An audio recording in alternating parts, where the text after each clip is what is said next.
The gas tank on this 1973 CT175 was in bad shape.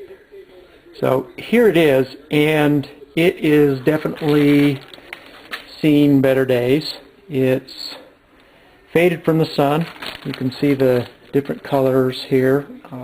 It's got rust marks, but I like it. It's got some character, and my plan is to leave it as is. This bike is not going to be a full restoration project. I'm just trying to get this bike running. So that's kind of where I'm at least in my mindset. To give you an idea of the tank condition, this is the stuff that I have washed out of the gas tank so far. There was liquid in here.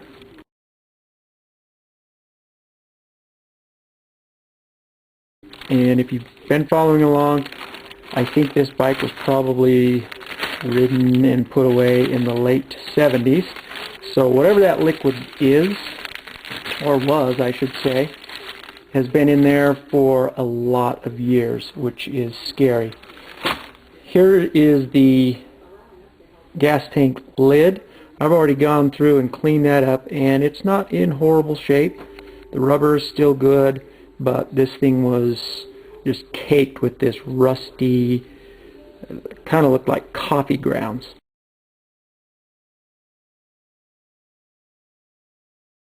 So I've already cleaned that up, fixed the latch, ready to go. One thing I have been doing is working on getting this fuel petcock off.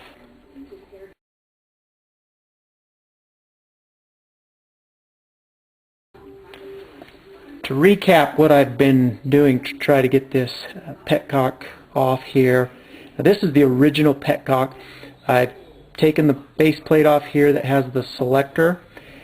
Right here there is a little bowl shaped unit that sits on here, and that's where the filter belongs. I'm doubtful that I'm going to be able to replace the little filter that goes in here, so I'm going to just put an inline filter outside of that, and I'll put the bowl on there so that it still looks original.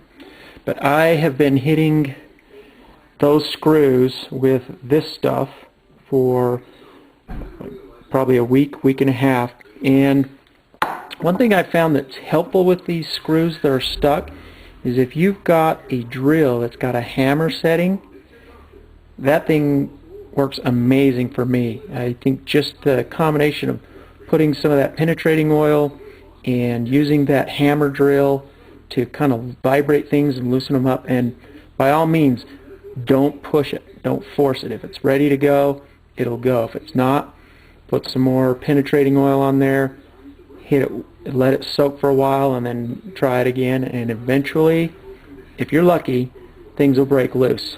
So I'm now to the point where I can just go ahead and remove this, and we'll take a look at what these screws look like on the inside, and you're seeing them at the same time that I am. You can see that that same film that is on the inside of the tank is on these screws. This gooey film is also inside this petcock, so now that I've got these screws out, I can take that apart and finish cleaning it. This is a big step for me. Right now I'm at the point where I've cleaned the carburetor. I didn't do a video on that, but I've done a video on another motorcycle, and my process is pretty much the same for every carburetor. I take them apart as much as I can, clean them out the best I can, put them back together. I don't do full rebuilds.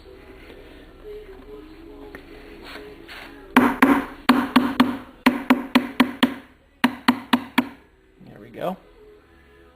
Just give it a little tap, break it loose, and there should be a tube in here because this does have a reserve on it, and basically the tube is when you, and my guess is these probably had maybe a filter on there as well, but when you're in the on position, the regular position, well, the gas will come down to this point, and that, then your motorcycle will die, and then you switch to reserve, and you can run off that last little portion of gas that's in the tank. You ought to be using those miles to get back to your trailer.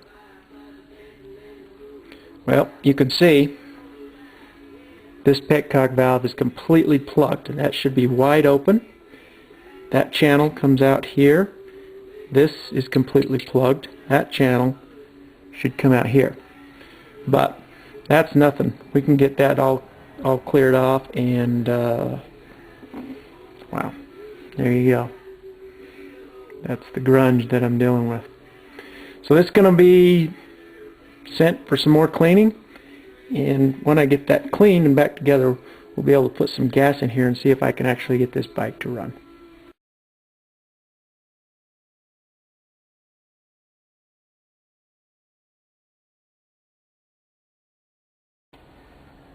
Getting ready to put the gravel in here and shake this up to try and clean up the rust that's inside the tank.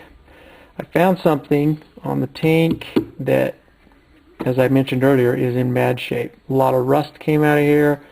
Some fluid that was probably gas from 30 plus years ago came out of there. But this may be the game changer right here. Hopefully you can see and hear that.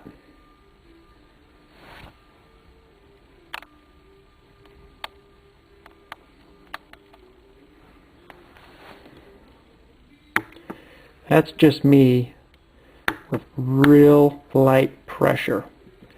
That tells me that there is not much metal on the inside of this gas tank. I think that's a sign of defeat on the gas tank. As much as I love this, I don't think that it's even feasible to consider going forward with this tank. And that's not the only area. I've got a couple areas on the inside that I found that feel pretty thin as well. I figured there was some structural issues with this, but there's an area right there, and as you go around, what I did was just kind of tap on this and listen for some changes, and it's a little sketchy. So this may end up just being something that we clean up, get rid of the odor, and put it up on the mantle for display.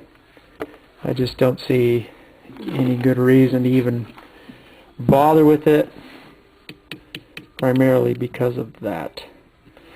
So I'm going to have to try and get another tank for this motorcycle. If I can find one that's relatively cheap, then I'll be able to use the same model. If I can't, and I have to use a different model tank on this motorcycle, then this motorcycle is going to take a completely different direction and have a completely different look when I'm done with it. So, until then,